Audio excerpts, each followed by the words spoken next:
सभी को नमस्ते जी। आज राष्ट्रीय एकता दिवस। सरदार वल्लभ भाई पटेल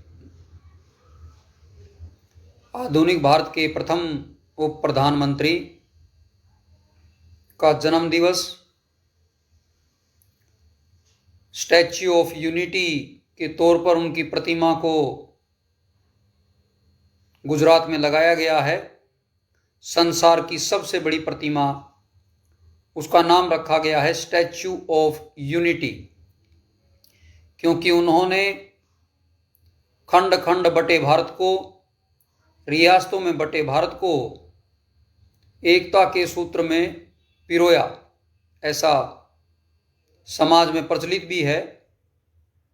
वैसे आप जानते हैं, अंग्रेजों ने देश के अंदर खंड खंड बटी रियासतों को अपने सेना के बल पर पूरे भारत पर कब्जा कर रखा था।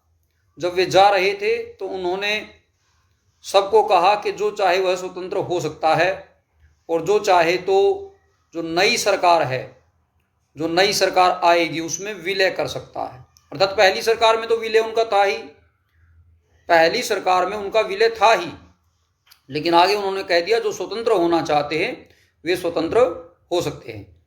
और भारत को दो टुकड़ों में बांटा, जिसमें आज एक पाकिस्तान बांग्लादेश बना हुआ है, और दूसरा जो हमारा वर्तमान में कश्मीर से कन्याकुमारी और गुजरात से लेकर के सिक्किम तक का जो ये क्षेत्र है, यह अपना वर्तमान का राष्ट्र भारत। तो इस पर हम चर्चा करेंगे कि जो एकता का स्टैच्यू ऑफ यूनिटी है, तो क्या सरदार पटेल जी की जो प्रतिमा है वो स्टैच्यू ऑफ यूनिटी है? लेकिन क्या स्टैच्यू ऑफ यूनिटी से सोसाइटी ऑफ यूनिटी प्राप्त की जा सकती है, या यूनिटी इन सोसाइटी आ सकती है? हमें इस पर गहरा मंथन करना है, चिंतन करना है। तो आइए हम साझा करते चलते हैं एक बार। तो हम परिचर्चा यही है कि ऋषि दयानंद ने 1875 में, 1875 यानी कि 1932 विक्रमी चैत्र शुक्ल प्रतिपदा को आर्य समाज की स्थापना की। उनका ध्येय था कि हम सारे भारतवर्ष को एकता के सूत्र में पिरोएंगे। न केवल भारतवर्ष को अपितु संपूर्ण विश्व को हम वैचारिक एकता दे सकते हैं। इसीलिए आर्य समाज की स्थापना की गई थी, और उन्होंने इसके लिए प्रयास करना प्रारंभ किया। और जब प्रयास करना प्रारंभ करते हैं तो उन्होंने इसके लिए ग्रंथ लिखे, इसके लिए उन्होंने विभिन्न प्रकार के शास्त्रार्थ किए, व्याख्यान दिए, और भी जिस भी विधि से वे प्रयास कर सकते थे उन्होंने अनेक प्रयास किए। और एक पूरा समाज बना करके ये जो वर्तमान में पंजाब, हिमाचल, हरियाणा, उत्तर प्रदेश ये क्षेत्र में करने के बाद वे पहुंचे राजस्थान राजाओं के पास कि अब इस राष्ट्र को जनता का हमने सहयोग ले लिया है, अब हमें राजाओं की भी इसमें सहमति चाहिए। तो राजाओं से उन्होंने मंत्रणा प्रारंभ किया। जब राजाओं से मंत्रणा प्रारंभ किया तो अभी दीपावली 4 नवंबर को आ रही है इस बार, जो कार्तिक अमावस्या को उन्होंने अपने प्राण का त्याग किया। लेकिन अपना प्राण त्याग करते हुए भी राष्ट्रीय एकता उनके मन में बैठी हुई थी, और उनके मन में यह साफ था कि अगर स्टैच्यू ऑफ यूनिटी है तो वह कोई पत्थर नहीं हो सकता, वह कोई बुत नहीं हो सकता, अपितु स्टैच्यू ऑफ यूनिटी आर्य होता है। तो स्टैच्यू ऑफ यूनिटी आर्य होता है तो आर्य बनाया जाना चाहिए। तो जो लोग आर्य थे, आर्य सिद्धांत से पूर्णतः सहमत थे, उन्होंने कहा कि तुम मेरे पीछे आ जाओ। और जो पूर्णतः सहमत नहीं थे, जिनकी अभी शंकाएं थी, उनसे कहा तुम मेरे आगे आ जाओ। जैसे पंडित गुरुदत्त विद्यार्थी नास्तिक, लेकिन उनमें जिज्ञासा थी, वे चिंतन करते थे, मंथन करते थे। उन्हीं के इस चिंतन और मंथन को देखते हुए लाहौर आर्य समाज ने उनको ऋषि दयानंद की सेवा के लिए भेजा, तो ऋषि दयानंद की सेवा के लिए जब वहां पहुंचते हैं तो वहां पर वे सेवा करते हैं, शुश्रूषा करते हैं, अपनी शंकाओं का निराकरण प्रतिदिन करते ऋषि दयानंद से।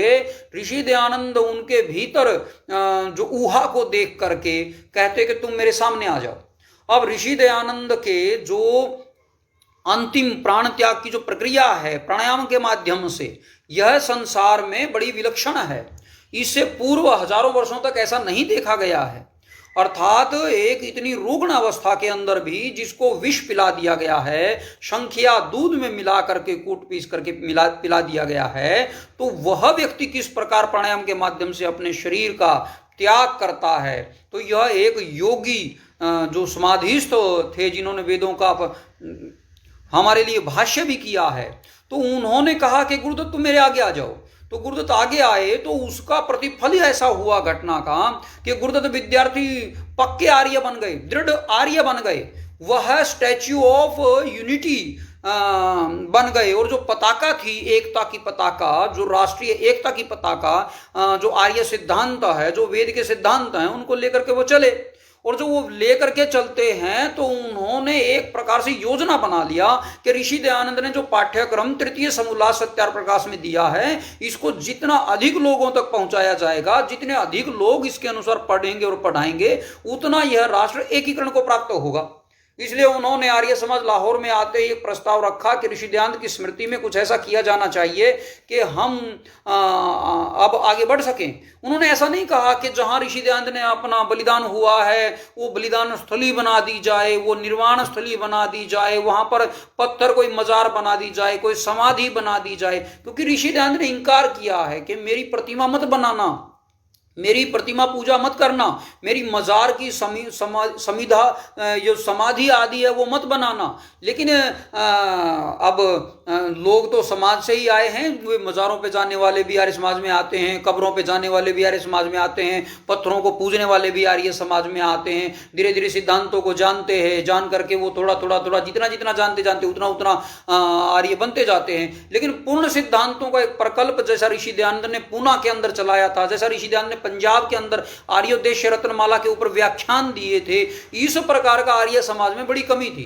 तो इसको पूरा करने के लिए पंडित गुरुदत्त विद्यार्थी ने जो ये एकता, राष्ट्रीय एकता का जो प्रकल्प आर्य समाज के माध्यम से 1875 में प्रारंभ किया गया, ये घोषणा किया गया कि आर्यावर्त केवल आर्यों के लिए, भारत केवल भारतीयों के लिए, इंडिया केवल इंडियंस के लिए, हिंदुस्तान केवल हिंदुओं के लिए, यह जो उद्घोष है ऋषि दयानंद ने 1875 में किया। आप विचार करके देखिए, आज तक भी वर्तमान का जो तंत्र है, वर्तमान की जो व्यवस्था है, पूर्ण रूपेण से उसको अपना नहीं पा रही है। लेकिन ऋषि दयानंद ने उस दिन घोषणा कर दिया, और घोषणा करने के बाद जब उनका बलिदान हो गया, वे मार दिए गए, उनको विष दे दिया गया, उसके बाद पंडित गुरुदत्त विद्यार्थी, गुरुदत्त के नाम से हम उन्हें जानते हैं, हम उन्हें ऋषि दत्त भी कह सकते हैं, वे एक ऋषि दत्त थे। ऋषि ने हमें दिया एक उपहार, अर्थात अपना अंतिम प्राण छोड़ते हुए भी उन्होंने आधान कर दिया उस जिज्ञासु के भीतर में आस्तिकता का। और उसके बाद उन्होंने किया, लाहौर के अंदर फिर शुरू होता है घमासान। और घमासान ये होता है कि ऋषि दयानंद के अनुसार आर्य समाज चले या अपनी मन मर्जी से आर्य समाज चले, चली गई। तो हमें इस प्रकार इसको देखना पड़ेगा कि ऋषि दयानंद की विचारधारा के अनुसार आर्य समाज बनना। गुरुदत्त विद्यार्थी को लाहौर आर्य समाज से निकाल दिया गया। गुरुदत्त विद्यार्थी जो राष्ट्रीय एकता को लेकर के बढ़ रहा था, उसी को निकाल दिया गया। वहां पर आर्ष की बजाय, आर्य की बजाय, ऋषि परंपरा की बजाय केवल ऋषि का नाम लिया गया। ऋषि के नाम का, जिसको बोलते हैं ब्रांड बोलते हैं, तो ऋषि का नाम एक ब्रांड है, और इस ब्रांड का प्रयोग किया गया और बनाया DAV, दयानंद एंग्लो वैदिक। अर्थात अंग्रेजियत की शिक्षा दी जाएगी, दयानंद का भी नाम लिया जाएगा, दोनों का एकता आ जाएगी। उन्होंने ऐसा विचार किया। जबकि एकता का सूत्र सीधा साफ स्पष्ट यह था कि ऋषि दयानंद ने जो पाठ्यक्रम तीसरे समोल्लास में बताया है, आर्योदेश रत्नमाला में बताया है, व्यवहार भानु में बताया है, संस्कार विधि में बताया है, ऋग्वेद भाष्य भूमिका में बताया, उसको पढ़ाना, उसको पढ़ा करके ही राष्ट्रीय एकता संभव है। उसके बिना राष्ट्रीय एकता नहीं आ सकती है। उसको पढ़ने के बाद बनेगा statue of unity. Statue of unity मतलब आर्य, अर्थात स्टैच्यू ऑफ यूनिटी मतलब आर्य बनेगा। आर्य बनाना पड़ता है, आर्य बनना पड़ता है, आर्य के लिए पढ़ना पड़ता है, आर्य के लिए पढ़ाना पड़ता है, आर्य के लिए सीखना पड़ता है, आर्य के लिए सिखाना पड़ता है। ऋषि दयानंद ने आर्य समाज के नियम और उपनियम लिखे। उपनियमों के अंदर ऋषि दयानंद ने कहा कि आर्य समाज के अंदर पाठशालाओं का आयोजन होना चाहिए, आर्य समाज के भीतर पाठशालाओं का आयोजन होना चाहिए। और Arya Samaj society of unity, जब आर्य बनते जाएंगे तो एक सोसाइटी ऑफ यूनिटी बनती जाएगी। तो समाज जो यूनिटी का समाज हो, जिसके भीतर ये होना चाहिए हम सबको अपने में समाहित कर लेंगे, हम सबको आर्य बना ले जाएंगे, हम सबको किरण तो विश्वमार्ग कर ले जाएंगे। आपने ब्लैक होल का नाम सुना होगा, नाम उसका ब्लैक होल रखा हुआ है क्योंकि ये भीतर देख नहीं पाते हैं, लेकिन वो सबको अपने भीतर समा लेता है। तो आर्य समाज भी ईश्वरीय ज्ञान से ओतप्रोत इतना बड़ा संगठन बनना कि वो सबको अपने भीतर समाहित करता लेता जाए, सबको वह विद्या से ओतप्रोत करता लेता जाए। लेकिन आर्य समाज में विद्या का यह प्रकल्प उसी दिन समाप्त हो गया जिस दिन उस गुरुदत्त को, उस ऋषि दत्त को आर्य समाज लाहौर से निकाल दिया गया। और निकालने के पश्चात वह व्यक्ति अनथक पुरुषार्थ करता है, वह दर दर भटकता है, गांव गांव जाता है, नगर नगर जाता है, आर्य समाजों में जाता है, अनथक पुरुषार्थ करता है, लेख लिखता है, विदेशों की पत्रिकाओं के अंदर लिखता है, पुस्तकें लिखता है। वहां पर ऑक्सफोर्ड यूनिवर्सिटी में भी उसकी पुस्तकें पढ़ाई जाती हैं। वह भारत का पहला प्रोफेसर, वो 26.5 वर्ष की आयु में उसका देहांत हो गया, अधिक कार्य करने के कारण, रुग्ण अवस्था होने के कारण। और जो दयानंद के नाम पर कार्य कर रहे थे उन लोगों ने तो केवल ब्रांड का नाम का प्रयोग किया और उन्होंने स्कूल चलाना शुरू कर दिया। आप स्कूल समझते हो, स्कूल समझते हो, स्कूल के बाहर एक यज्ञशाला बना लिया और यज्ञशाला के बाहर दयानंद साप्ताहिक करने लग गए और साप्ताहिक दयानंद करने लग गए, जय दयानंद जय दयानंद, और उधर से अपना स्कूल चला रहे हैं। और स्कूल चलाते चलाते चलाते मांस भी खा रहे हैं। तो ये पार्टी बनी थी, मांस पार्टी और घास पार्टी। तो ये मांस पार्टी घास पार्टी कुछ और नहीं थी, ये पार्टीबाजी नहीं है। ऋषि दत्त अर्थात ऋषि की मान्यता के अनुसार चलने वाला वो युवक जिसका नाम गुरुदत्त है, वह ऋषि की मान्यता को बढ़ाना चाहता है, वह इस राष्ट्र को एक करना चाहता है, वह इसे एक सूत्र में बांधना चाहता है। भारतवर्ष की एकता अगर संभव है तो ऋषि दयानंद के मार्ग से संभव है। इसके लिए कोई समझौता नहीं किया गुरुदत्त ने। गुरुदत्त सिद्धांत से समझौता नहीं करता है। समाज जो उस प्रकार कुछ कब्जा किए हुए लोग थे बिल्डिंग के ऊपर, उसको वह छोड़ देता है और फिर वह लग जाता है। उसी के पुरुषार्थ से हमें मिले लाला लाजपत राय, उन्हीं के पुरुषार्थ से मिले हमें स्वामी श्रद्धानंद। अगर गुरुदत्त पुरुषार्थ ना करता तो मुंशी राम महात्मा मुंशी राम ना बनता, मुंशी राम महात्मा मुंशी राम ना बनता। वह असली महात्मा जिसने संघर्ष किया, गुरुकुल प्रतिस्थापित किया, गुरुकुल कांगड़ी, जिसने गुरुकुल इंद्र प्रतिस्थापित किया, जिसने अनेक गुरुकुलों की जलंधर के अंदर पहला कन्याओं का गुरुकुल प्रतिस्थापित किया, वे राष्ट्र को एकता के सूत्र में पिरोना चाहते थे। राष्ट्र को एकता के सूत्र में पिरोने के लिए गुरुकुलों की स्थापना की गई थी। उन्हें यह पता था कि ये जो वेद है, वेद ही राष्ट्रीय एकता का सूत्र हो सकता है, ओम ही राष्ट्रीय एकता का नाम हो सकता है, यह ईश्वर का मुख्य निज नाम है, नमस्ते ही राष्ट्रीय अभिवादन हो सकता है, सत्यमेव जयते ही राष्ट्रीय उद्घोष हो सकता है, सत्यार्थ प्रकाश ही राष्ट्रीय ग्रंथ हो सकता है। एक पूरा का पूरा आप स्टैच्यू ऑफ यूनिटी एक आर्य है। तो जितने भी आर्य मुझे सुन रहे हैं या जितने आर्यों तक मेरी बात पहुंच रही है, जितने भी, चाहे आप गुरुकुल में पढ़े हैं, चाहे आप विद्यालयों में पढ़े हैं, चाहे आप डीएवी में पढ़े हैं, चाहे आप विदेशों में पढ़े, कहीं पर भी आप पढ़े हैं, यदि आपको ऋषि दयानंद की मान्यता कुछ भी प्राप्त हुई है, चाहे वो वीडियो के माध्यम से प्राप्त हुई है, किसी लेख के माध्यम से प्राप्त हुई है, किसी पुस्तक के माध्यम से प्राप्त हुई है, आपको यह जान लेना चाहिए अगर इस राष्ट्र को कोई एक कर सकता है तो वह आर्य समाज कर सकता है, सोसाइटी ऑफ यूनिटी कर सकती है, लेकिन उसमें चाहिए स्टैच्यू ऑफ यूनिटी। तो स्टैच्यू ऑफ यूनिटी का मतलब है आर्य। हमें इस देश के अंदर एक दो नहीं, देखो पटेल जी थे तब थे, पटेल जी ने जब संघर्ष किया तब किया, उन्होंने इन रियासतों को एक करने का प्रयास किया। तो ऐसा नहीं है कि अकेला उन्हीं का पुरुषार्थ करके मान लिया जाता है, अपितु वहां पर सोसाइटी ऑफ यूनिटी का काम बहुत अधिक है। सोसाइटी ऑफ यूनिटी ने हैदराबाद के अंदर कार्य किया। हैदराबाद भारत में विलय नहीं करना चाहता था, आर्य समाज के लोगों ने बलिदान दिए, आर्य समाज के लोगों ने बलिदान दिए।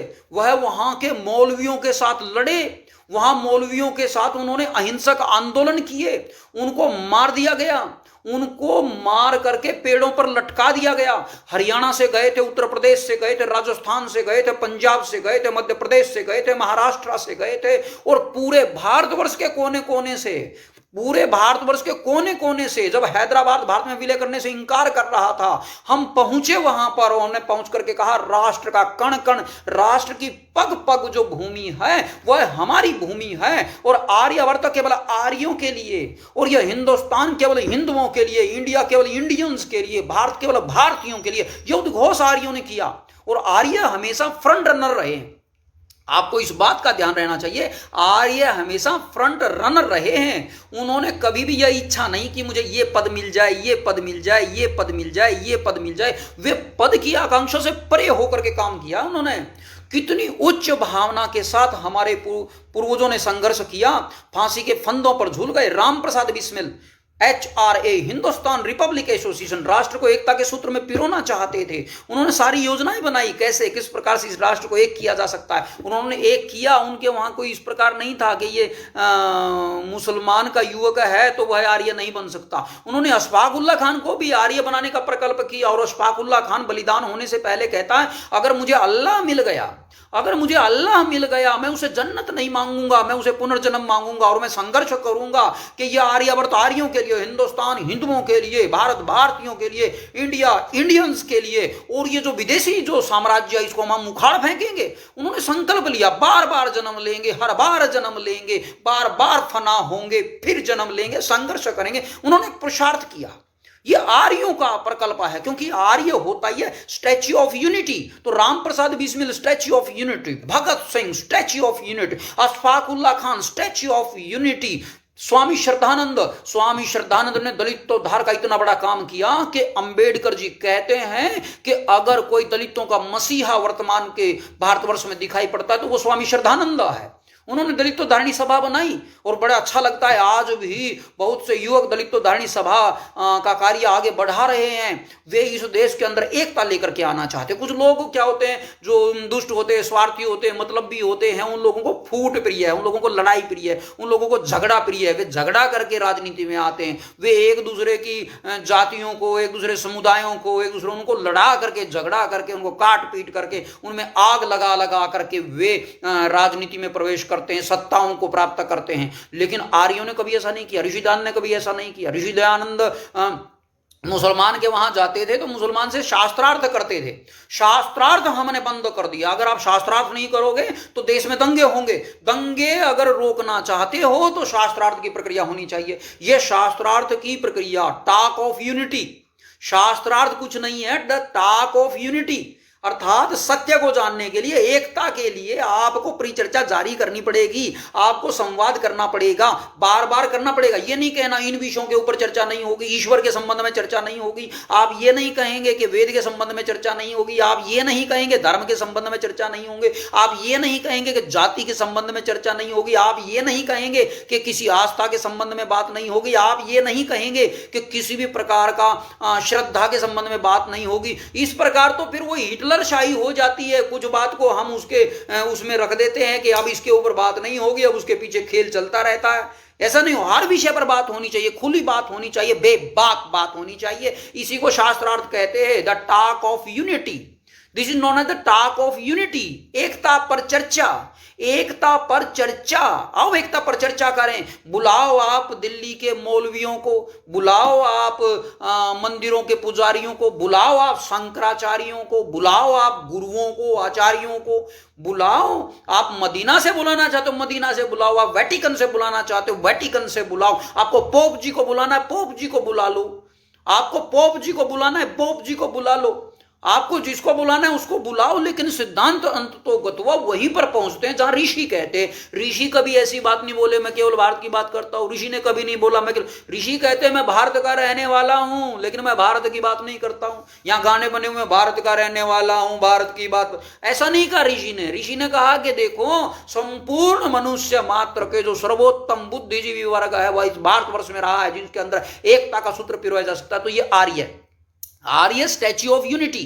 आर्य statue of unity, Arya Samaj, the society of unity, shastrarth, the talk of the unity. तो ये यूनिटी के ऊपर आप बात करना चाहते हो, इसी यूनिटी को आप लाना चाहते हो, इसी यूनिटी के लिए आप संघर्ष कर रहे हो। चाहे कोई भी इस राष्ट्र के अंदर दल है, कोई भी राष्ट्र के अंदर पार्टी है, कोई भी इस राष्ट्र के अंदर कोई बाबागण है, कोई भी साधुगण है, अधिकांश लोग वो यूनिटी ही चाहते हैं। लेकिन वो कहते हैं ऐसे होगा, ऐसे होगा, ऐसे होगा, ऐसे होगा। पहले बात तो कर लो, किस विधि से एक होना संभव है, किस विधि से राष्ट्रीय एकता आ सकती है। जो नया भारत बनाने की आप बात कर रहे हैं, न्यू इंडिया बनाने की बात कर रहे हैं, आप इसको आर्य भारत बनाना पड़ेगा।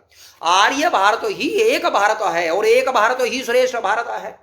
तो आर्य भारत बने बिना एक भारत नहीं बनेगा, एक भारत बने बिना श्रेष्ठ भारत नहीं बनेगा। इसलिए आप और हमको दृढ़तापूर्वक पुरुषार्थ करना होगा। तो जिन जिन भाई तक मेरी बात जा रही है, जहां तक मेरी बात पहुंचने वाली है, आप इसको साझा कर रहे हैं, साझा कीजिए, सब तक पहुंचाइए। और मैं एक बात साफ और स्पष्ट कर देना चाहता हूं, केवल और केवल मात्र ये जो स्टैच्यू ऑफ यूनिटी अर्थात जो आर्य है, ये स्टैच्यू ऑफ यूनिटी जो आर्य है और आर्यों का संगठन, आर्यों का संगठन, द एसोसिएशन ऑफ यूनिटी, आर्यों का संगठन, द एसोसिएशन ऑफ यूनिटी, एकता के लिए संगठन, आर्य संगठन, आर्य संगठन, आर्य समाज, आर्य Samaj, the society of unity.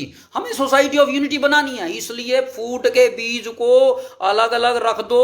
बहुत हो चला है कि मैं बिजनेस के लिए फ्रंट पे रखता हूं, बिजनेस को फ्रंट पे मत रखो। आप व्यापार करो, व्यापार आप कर सकते हो, व्यापार आपको करना चाहिए, आप व्यापार कीजिए, लेकिन व्यापार फ्रंट पर नहीं रखना है। फ्रंट पर आपको आर्य रखना है, फ्रंट पर आपको आर्य रखना है, क्योंकि आर्य ही एकता के लिए है, आर्य ही स्टैच्यू ऑफ यूनिटी है, आर्य समाज ही सोसाइटी ऑफ यूनिटी है, यह जो आर्य संगठन है वही एसोसिएशन ऑफ यूनिटी है, और जो शास्त्रार्थ है वही टॉक ऑफ द यूनिटी है। तो हम इस यूनिटी के लिए काम करें। तो चाहे आप किसी भी संघ से जुड़े हैं, आप किसी भी चाहे कर्मचारी संघ से जुड़े हैं, आप बौद्ध संघ से जुड़े हैं, आप चाहे किसी और संघ से जुड़े हैं, आप किसी भी संघ से जुड़े, आपको सीधा और साफ स्पष्ट आर्य बनना है, आर्य बनना है। बौद्ध भी आर्य बनना सरल है, वहां पर भी आर्य सत्य है, बौद्ध भी आर्य है, जैनों के अंदर भी आर्यों को सर्वोच्च माना गया, आर्य बनना है। तो आपको बौद्ध है, जैन है, आप सिखों में हैं, तो वो गुरु गोविंद सिंह जी आदि वहां कहते हैं, जो तुम हमरे आरज करो सदा धर्म हेत कारज, तुम धर्म के लिए सदा कर्म करो, तुम अगर आर्य हो तो। ये इस प्रकार की वार्ताएं समाज के अंदर दिखाई पड़ती हैं। तो आर्य जो है, और किरण तो विश्व आर्य, हमारे को केवल इस देश को आर्य नहीं बनाना, हम संपूर्ण विश्व को आर्य बनाना है। तो संपूर्ण भारत की सरकार साथ मिलकर के और प्रदेशों की सरकारें साथ मिलकर के आर्यत्व के इस अभियान को, जिस अभियान को आर्य महासंघ, द आर्य महासंघ, दो union of unity, this the union, United, ये यूनाइटेड जो हमारा संगठन है, महासंघ जो आर्य महासंघ है, तो इसके साथ मिलकर के बढ़े हम चाहे गुरुकुल चला रहे हैं, हम स्कूल चला रहे हैं, हम कॉलेज चला रहे हैं, हम यूनिवर्सिटी चला रहे हैं, हम कोचिंग सेंटर चला रहे हैं, हम व्यापार कर रहे हैं, हम खेती कर रहे हैं, हम नौकरी कर रहे हैं, हम आर्य कुछ भी कर रहे हैं, हम आर्य पहले मिले हैं नहीं मिले हैं, हम सब आर्यों को एक सूत्र में पिरोना, हम सब आर्यों को एक होना है। और ये जो आज का दिन है, ये सरदार वल्लभ भाई पटेल, उन्होंने एक बात कही थी, यदि आर्य समाजी अपना बलिदान ना देते, यदि आर्य समाज संघर्ष ना करता, तो इस देश की रियासतों का विलय भारत में होना सरल नहीं था। ये मेरे वचन नहीं है, उनके वचन हैं। और ऐसे ऐसे लोग कहते हैं, मेरी मूर्तियों की पूजा मत करना, मेरी मूर्तियों की पूजा मत करना, अपितु मुझ आर्य समाजी की तरह ऋषि दयानंद के पथ पर आगे बढ़ना, आर्य समाज के पथ पर आगे बढ़ना, वेद के पथ पर आगे बढ़ना, श्री राम के पथ पर आगे बढ़ना, श्री कृष्ण के पथ पर आगे बढ़ना। केवल और केवल मात्र इन बुतों के सहारे, केवल और केवल मात्र इन प्रतिमाओं के सहारे, केवल और केवल मात्र इन मूर्तियों के सहारे एकता संभव नहीं है। असली मूर्ति आर्य हैं। इन आर्य मूर्तियों के अनुसार चलो, इन आर्य मूर्तियों का अनुसरण करो, और ये आर्य मूर्तियां एक सूत्र में बंध जाएं। अगर आप एक सूत्र में बंधे हैं तो हमारे आर्य पूर्वजों की भांति,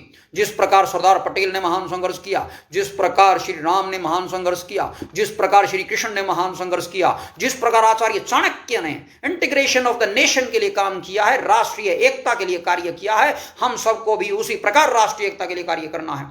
परम श्रद्धेय माननीय आचार्य परमदेव मीमांसक जी ने महान पुरुषार्थ किया है, 20 वर्षों का अनथक तप किया है, तब जाकर के आर्य समाज पुनः खड़ा हो रहा है, खड़ा होता हुआ दिखाई दे रहा है। नहीं तो आप जानते हैं, देखते हैं आर्य समाज के हालात किस प्रकार, कैसी स्थिति में रहे हैं, बहुत गहरे से आप जानते हैं। उसके अधिक संबंध में अधिक चर्चा करने की आवश्यकता नहीं है। अब समय बदल चुका है, अब करवट ले चुका है आर्य समाज और करवट लेकर के आगे बढ़ रहा है। आइए हम सब एकता के लिए बोलेंगे, एकता के लिए चलेंगे। संगच्छध्वम संवद्धध्वम संवमनांसी जानताम। आर्य ही राष्ट्र को एक कर सकते हैं, अन्यथा हमने 2 प्रधानमंत्री गंवा दिए हैं। जब पंजाब के मुद्दे पर काम किया गया तब भी हमारा प्रधानमंत्री बलिदान हुआ, और जब तमिल के मुद्दे पर काम किया गया तब भी हमारा प्रधानमंत्री बलिदान हुआ है। हमने बलिदान दिए हैं अपने प्रधानमंत्रियों के इस राष्ट्र की एकता के लिए। हम इस राष्ट्र को एक करेंगे, किसी भी दल से ऊपर उठ करके, किसी भी पार्टी से ऊपर उठ करके, किसी भी पटल से ऊपर उठ करके। हमारे को एकता के सूत्र में एक ही पटल है हमारा,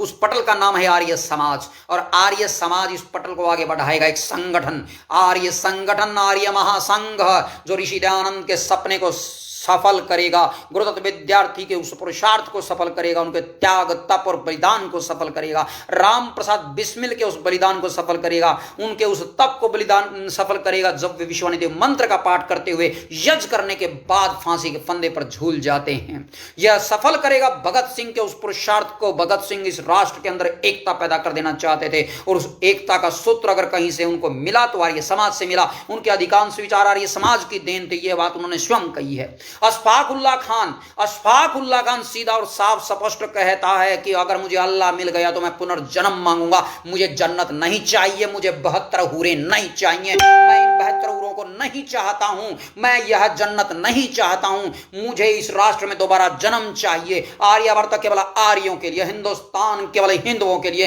इंडिया केवल इंडियंस के लिए, भारत केवल भारतीयों के लिए, और वे भी पूर्णता के साथ आर्य बनते हुए नजर आए। ये नहीं है कि 6-6 ग्राम की ड्रग रखने का अधिकार दे दिया जाए, ये नहीं है कि 4-4, 5-5 बोतल शराब की घर पर रखने का अधिकार दे दिया जाए, ये नहीं है कि तंबाकू और हुक्का घर पर रखने का अधिकार दे दिया जाए, ये नहीं है कि झूठ छल कपट बोलने का अधिकार दे दिया जाए। यह अधिकार नहीं दिया जा सकता है, यह संभव नहीं है। हमें अपने इस देश के एक एक बालक को आर्य बनाना है, इस देश के एक एक युवा को आर्य बनाना है, और हम आर्य बनाएंगे और आर्य बनना होगा। अन्यथा यह जो जनसंख्या है, हमें यह लगता है यह बोझ है, बहुत से लोगों को जनसंख्या बोझ लग रही है, लेकिन यही जनसंख्या आर्य जनसंख्या बन जाएगी तो यह बोझ नहीं होगी, अपितु संपूर्ण विश्व का मार्गदर्शन करने वाली होगी। संपूर्ण विश्व का मार्गदर्शन करने वाली यह जनता होगी। इस जनता को आर्य जनता बनाना पड़ेगा, इस प्रजा को आर्य प्रजा बनाना पड़ेगा, और जब यह आर्य प्रजा बन जाएगी तो यह आर्य प्रजा जापान का, जो बूढ़ा होता हुआ जापान है, जो बूढ़ा होता हुआ रसिया है, जो बूढ़ा होता हुआ यूरोप है, उनका मार्गदर्शन कर पाएंगे इस देश के युवा। लेकिन उसके लिए उन्हें आर्य बनना पड़ेगा। अगर उनके अंदर छल है, कपट है, तो वह विदेशियों का मार्गदर्शन नहीं कर सकेंगे। वह उनके वहां नौकर तो बन सकते हैं, वहां चाकर तो बन सकते हैं, वह उनके वहां कर्मचारी तो बन सकते हैं, एम्प्लॉइज बन सकते हैं, वे वहां सर्विसेज दे सकते हैं, लेकिन उनका मार्गदर्शन नहीं कर सकते। हमें ऐसे आर्य चाहिए जो दृढ़ता पूर्वक अपने मन को जीत चुके हों, प्राणायाम करते हों, उपासना करते हों, साधना करते हों, जितेंद्रिय हों। और जब जितेंद्रिय आर्य युवा विदेशों में जाएंगे तो विदेशों में जाकर के उनका मार्गदर्शन करेंगे। अभी तो अफ्रीका तक भी हमारे को ज्ञान पहुंचाना है, ऑस्ट्रेलिया तक ज्ञान पहुंचाना है, हमारे को अंटार्कटिका तक ज्ञान पहुंचाना है। साइंटिस्ट आजकल ऊपर जा रहे हैं स्पेस में, और वहां तक भी आर्य विद्या पहुंचे, वे भी वेद विद्या से युक्त हों, जिससे उनकी खोज भी एक सर्वोत्तम प्रकार की होनी चाहिए। नहीं तो उनका विचार भी कहीं एक्सप्लॉयटेशन का रहता है। इस समाज में एक्सप्लॉयटेशन चला है, बहुत ज्यादा कोयला जला है, बहुत ज्यादा पेट्रोल जला है, बहुत ज्यादा डीजल चला है, आज वातावरण बिल्कुल खराब हो चला है। हम इलेक्ट्रॉनिक की तरफ आगे बढ़ रहे हैं, हम सोलर की तरफ आगे बढ़ रहे हैं, प्रयास ये किया जा रहा है, लेकिन पहले ही प्रयास होता अगर ऋषि दयानंद के अनुसार आगे बढ़े होते। ऋषि दयानंद कभी कोयला नहीं जलने देते, ऋषि दयानंद पेट्रोल नहीं जलने देते, ऋषि दयानंद डीजल नहीं जलने देते। ऋषि दयानंद वेद की विधाओं के आधार पर ऐसा समाज खड़ा करने का संकल्प लेकर चले थे कि हम एक सूत्र में इस समाज को पिरो देंगे, और फिर सुख समृद्धि वैभव के साथ धर्म अर्थ काम और मोक्ष। राष्ट्र किसके लिए बनता है, एकता किसके लिए की जाती है? हम एकता इसलिए चाहते हैं कि सुख समृद्धि वैभव बना रहे। हम यह इसलिए चाहते हैं कि प्रत्येक मनुष्य धर्म अर्थ काम और मोक्ष को प्राप्त करता रहे। आपको धार्मिक बनानी पड़ेगी अपनी प्रजा को, तो भारत की प्रजा धार्मिक बने, उसके लिए आवश्यक है राष्ट्र धार्मिक बने। अब यह धर्मनिरपेक्ष ना रहे। धर्मनिरपेक्षता भारत के संविधान में जब इमरजेंसी का काल आया था, तब अचानक से बिना संसद में पारित किए लागू की गई थी। अब धर्मनिरपेक्षता को दूर हो जाना चाहिए। और वहां पर भी इंदिरा गांधी कहती थी धर्मों को छोड़ दो, धर्म को पकड़े रहो, धर्मों को छोड़ दो, अर्थात जो मत मतांतर हैं, जो मजहब हैं, उनको छोड़ दो, उनको छोड़ दो, केवल धर्म की बात करो और धर्म की बात, राइटियरनेस की बात करो। और आज भी हमारी सेनाओं के 10th कमांडमेंट के अंदर साफ साफ लिखा गया है कि हमारी सेना का गठन धर्म की रक्षा के लिए हुआ है, हमारी सेना धर्म सेना है। तो उसके आधार से भी हम धर्म की प्रतिष्ठापना करेंगे। धर्म कोई और नहीं है, यह धर्म वही धर्म है जो सत्यार प्रकाश में बताया गया है, यह धर्म वही धर्म है जो वेद के अंदर बताया गया है, यह धर्म वही धर्म है जो ऋषि दयानंद ने ऋग्वेद आदि भाषा भूमिका में बताया है, यह धर्म वही धर्म है जो आर्योदेश रत्नमाला के अंदर बताया गया है, यह धर्म वही धर्म है जो पुनः प्रवचन के अंदर बताया गया है, यह धर्म वही धर्म है जो ऋषि दयानंद बलिदान होते होते गुरुतत्व विद्यार्थी को सिखा रहे थे, बता रहे थे, समझा रहे थे। तो दृढ़ता पूर्वक हमें धर्म प्रारूढ़ होना है। आर्यो धर्म यही है, संगच्छध्वम संवदध्वम संवमनांसि जानताम। आपका मन और मेरा मन एक हो जाए। अगर आपका मन और मेरा मन एक नहीं हो रहा है तो बात कीजिए, बात कीजिए। संवो मनांसि जानताम, हमारा मन एक हो। अगर मन एक नहीं है तो बात कीजिए। संवदध्वम, बात कीजिए, बात कीजिए। ये नहीं है मैं अपनी कर रहा हूं तुम अपनी करो, ये नहीं है कि आर्य समाज से निकाल दो इसको, ये नहीं चलेगा, ये नहीं चलेगा। आर्य समाज से निकाल दो इसको, ये कब्जा नहीं चलेगा। जो लोग कह रहे हैं कि हम तो दो ही बन करके रहेंगे, हम चार बन करके रहेंगे, ये ऋषि का बाग है, ये ऋषि का बाग है, ये सोसाइटी ऑफ यूनिटी है। इस पर कोई कब्जा नहीं कर सकता। आप भवन पर कब्जा कर सकते हो, आप बिल्डिंग पर कब्जा कर सकते हो, आप सार्वजनिक सभाओं के कार्यालयों पर कब्जा कर सकते हो, आप प्रतिनिधि सभाओं के कार्यालयों पर कब्जा कर सकते हो, लेकिन आप विद्या पर कब्जा नहीं कर सकते हो। विद्या पर कोई कब्जा नहीं कर सकता। विद्या खुली है, सबकी छूट है और ईश्वर ने यह विद्या सबके लिए दी है, यह कल्याणी वाणी है। तो आइए आप और हम धर्म प्रारूढ़ हो जाएं, हमारा मन एक हो जाए और हम भोले भाले आर्य समाजियों को, भोले भाले इस देश के देशभक्तों को, भोले भाले इस देश के प्रत्येक भारतीय को, प्रत्येक इंडियन को, प्रत्येक हिंदू को और प्रत्येक जन जन को हम आर्य जन बनाएंगे तो हमारा मन एक हो जाएगा, हमारा मन एक होगा। संगच्छध्वम संवदध्वम। अगर नहीं एक हो रहा है हम वार्ता करें, एक हो जाए, फिर हम वार्ता के लिए मिल करके संगठन बनाए, आर्य संगठन, आर्य महासंघ। हमारा मन एक हो गया है। जब मन एक हो गया है हमारी वाणी भी एक हो गई है। आइए मिलजुल करके बढ़ते हैं आगे और आगे बढ़ते हैं मिलजुल करके। संगच्छध्वम चलते हैं जैसे हमारे आर्य पूर्वज चले। सभी ने मिलकर के संविधान बनाया, सभी ने मिलकर के संविधान बनाया, सबको बुलाया गया, सबको उसमें सहयोग लिया गया, तभी यह संविधान बना है। तो इसको आगे भी अगर हमारे को कोई परिवर्तन करना है, कोई आगे बढ़ना है, कोई अमेंडमेंट करना है तो भी हम मिलजुल करके करेंगे। वहां पर भी लिखा गया है 2/3 बहुमत होना चाहिए संविधान में इस प्रकार से, और बिना 2/3 बहुमत के इसके अंदर धर्मनिरपेक्ष कैसे डाल दिया गया है, यह बड़ा विचित्र है और यह बड़ा हास्यास्पद भी है। और इतना बड़ा राष्ट्र इसको देखता रहा है और आज भी देख रहा है। तो हम इसे पुनः धार्मिक बनाया गया था, इसे संविधान में यह धार्मिक राष्ट्र था, सत्य के अनुसार आगे बढ़ने का संकल्प लिया गया था। हम पुनः इसी ओर बढ़ेंगे। यही है आर्य, द स्टैच्यू ऑफ यूनिटी। ध्यान रखिएगा, आर्य ही स्टैच्यू ऑफ यूनिटी है। Arya Samaj society of unity है। शास्त्रार्थ द टाक ऑफ यूनिटी है। आर्य संगठन एसोसिएशन ऑफ यूनिटी है। तो हम इस ओर बढ़ चलेंगे तो हम बन जाएंगे द नेशन ऑफ यूनिटी। अभी यूनाइटेड नेशन जिसको हम कहते हैं कि यूनाइटेड नेशन सबको एक कर रहा है, वो एक नहीं कर पा रहा है। इतने दिन बीत गए हैं, यूनाइटेड नेशन सबको एक नहीं कर पा रहा है। अगर उस सारे संसार को एक सूत्र में पिरो सकता है, भय डर शंका अगर मिटा सकता है, प्राणी मात्र की रक्षा कर सकता है, तो आर्यवर्त कर सकता है। और आर्यवर्त का मतलब है द नेशन ऑफ यूनिटी। तो this the nation of unity जो संपूर्ण विश्व को एक सूत्र में पिरो देगा। फिर कोई किसी प्रकार का हमें भाव दिखने में नहीं आएगा, अलग अलग मत मतांतर नजर नहीं आएंगे। और जो भी न्यू वर्ल्ड ऑर्डर की बात चल रही है, सब लोग न्यू वर्ल्ड ऑर्डर की बात कर रहे हैं, तो न्यू वर्ल्ड ऑर्डर आर्यवर्त के अनुसार, द नेशन ऑफ यूनिटी के अनुसार होना चाहिए। यह तभी संभव है जब आर्य बनेंगे, जब आर्य समाज बनेंगे, जब आर्य संगठन बढ़ेगा, जब आर्यवर्त बनेगा, तभी यह संपूर्ण विश्वकरण तो विश्वमार्यम बनेगा और वसुधैव कुटुंबकम हम कह सकेंगे। अन्यथा आप कहते रहो वसुधैव कुटुंबकम, आप जा भी नहीं सकते हैं, आपका वीजा भी नहीं लगता है। आप कहते रहो वसुधैव कुटुंबकम, खाने को दाना नहीं, सारा जहां हमारा है। इसके बिना ऐसे नहीं होता है, उसके लिए आवश्यक होता है नेशन ऑफ यूनिटी। तो आर्यवर्त नेशन ऑफ यूनिटी। और इसी की ओर आप और हम बढ़ चलेंगे। आज 31 अक्टूबर आज ही बलिदान दिवस भी है हमारे प्रधानमंत्री का, और आज जन्मदिन है हमारे प्रथम उप प्रधानमंत्री जी माननीय और आर्य पटेल जी का। तो इस ओर आप और हम बढ़ चलेंगे और आर्यवर्त बनाने के लिए संकल्प लेंगे। तो सभी आर्य दृढ़तापूर्वक, और 4 तारीख को बलिदान दिवस आ रहा ऋषि दयानंद का।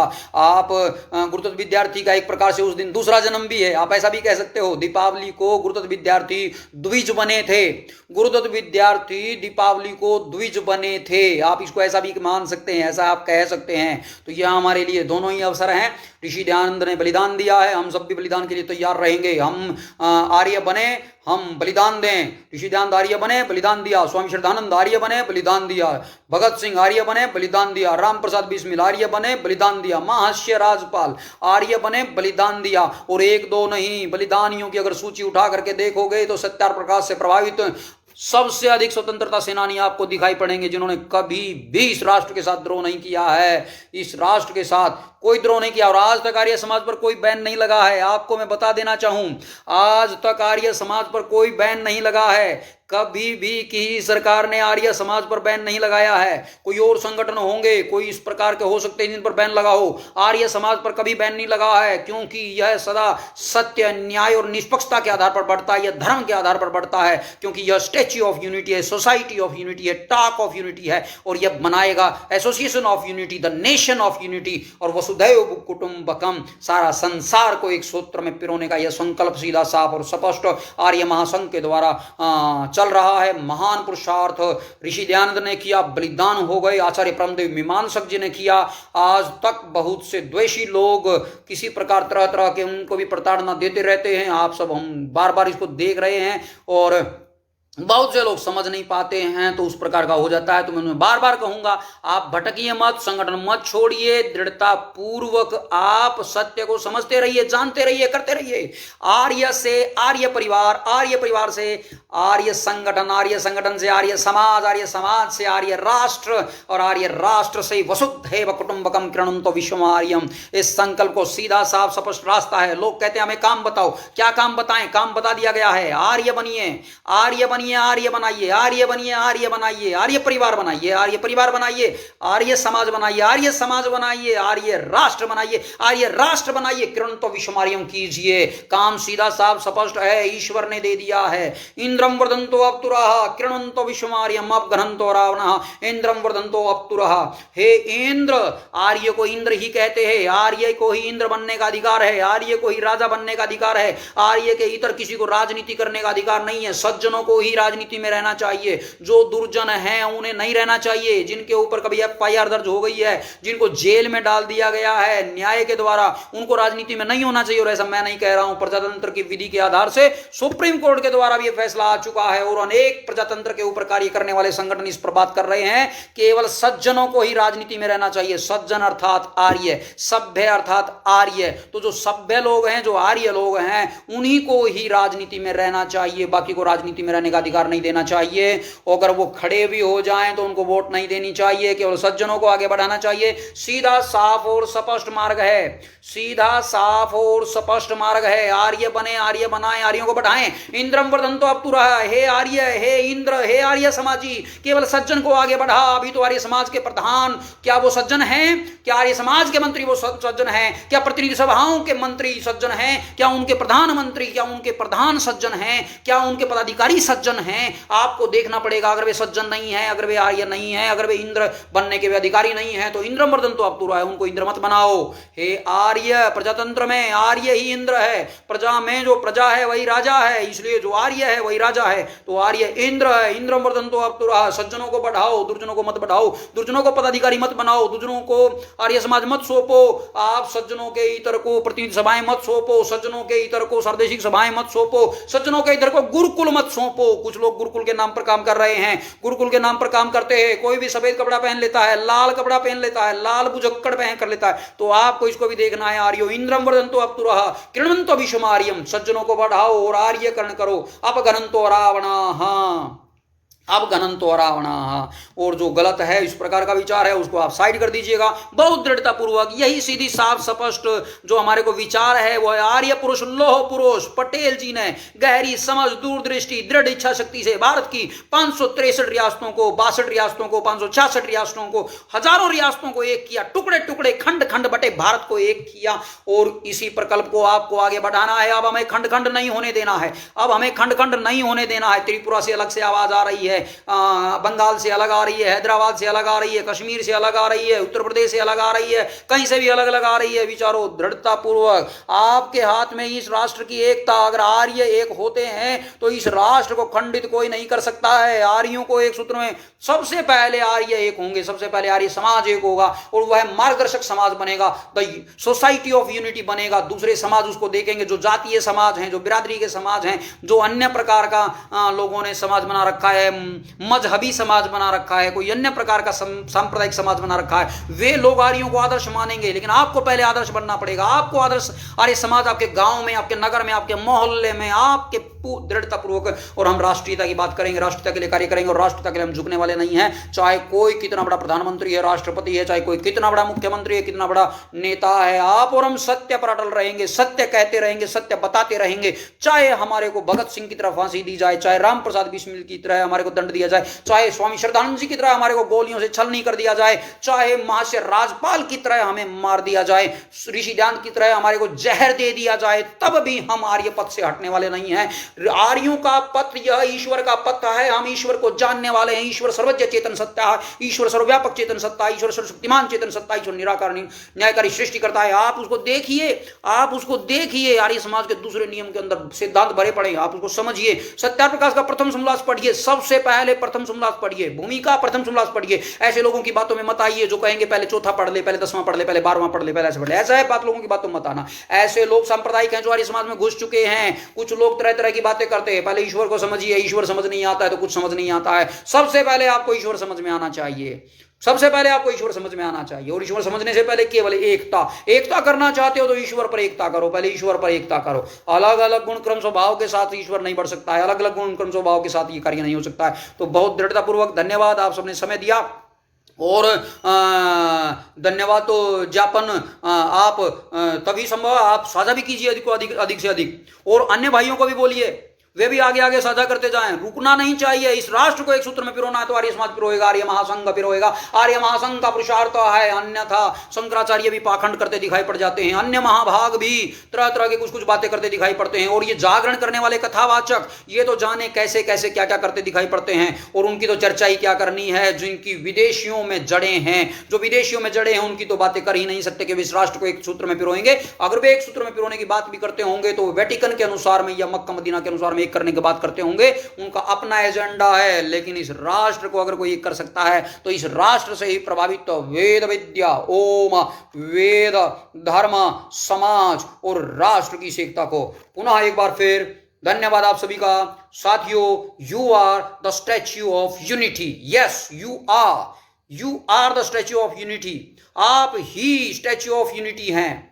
आप ही इस राष्ट्र की एकता का प्रतीक हैं। एक आर्य ही राष्ट्र की एकता का प्रतीक है, वो सबको एक करना चाहता है। You are the society of unity. Yes, you are the shastrarth, the talk of the unity. You are the association of unity, Arya Mahasangh, Arya Sangathan. और you are the nation of unity, Aryavarta. हमें बनाना है इसको। और कृणतो विश्वमार्यम, इसका हमारा सीधा स्पष्ट अभियान। आज संकल्प लेंगे, जय आर्य, जय आर्यावर्त, जय आर्य, जय आर्यावर्त, जय आर्य, जय आर्यावर्त, जय ऋषि दत्त, जय आर्य पटेल, जय आर्य पटेल, जय आर्य पुरुष, जय आर्य पुरुष, जय लोह पुरुष, जय लोह पुरुष, जय सरदार पटेल, जय सरदार पटेल, जय आयरन लेडी, जय आयरन लेडी, जय आयरन लेडी। सभी को नमस्ते।